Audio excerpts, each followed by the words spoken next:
ciotka Baniuta była śliczna, to była za piękna. Ja ją poznałam, jak ona już miała tak dobrze pod 70. A żebyście wiedzieli, co to była za piękna kobieta. Miała chyba taką długą szyję, jak ja bał.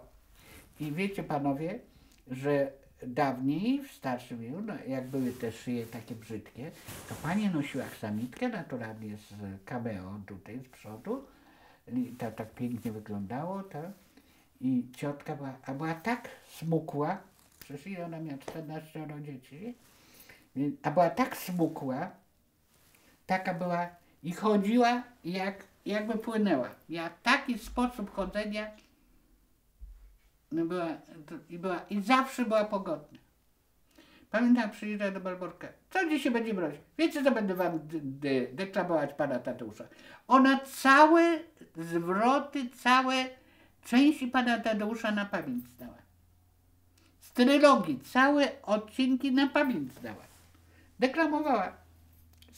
Przychodziła. A i miała tak cudowne usposobienie, że jak ojciec mówi, niech ciotka usiądzie. Przecież jechała ciotka, nie macie pojęcia, co ona robiła. To było nie do mój ojciec, to że przeżył to i widział to, bo mój ojciec był prawdziwy rolnik z prawdziwego zdarzenia. Jak zobaczył, że ten najstarszy wnuk na takim, tak był wóz drabiniasty, tak, i na spodzie były tamtych parę desek i babka siedziała na górze na tym, a to miało no ze 3 metry jak nic, albo i więcej. Jak mój ojciec to zobaczył, to mówi, Marychna, ja muszę się schować, ja nie mogę patrzeć na to, bo ja jak to widzę, nie było uprzęży. Ten Józek, najstarszy z Chełkowskich poznańskich, nie było to, sznurkami konie były powiązane do tego dyszla.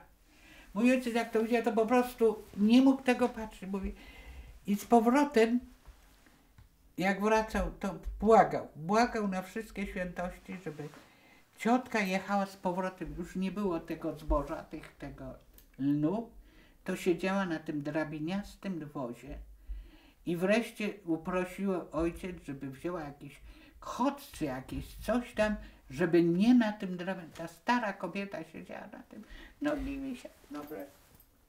No zresztą wiecie, bo słyszeliście o tym, jak ona jeździła motocyklem i z najstarszym swoim synem w Krakowie i w ogóle to. Ona była fantastyczna kobieta, pełna.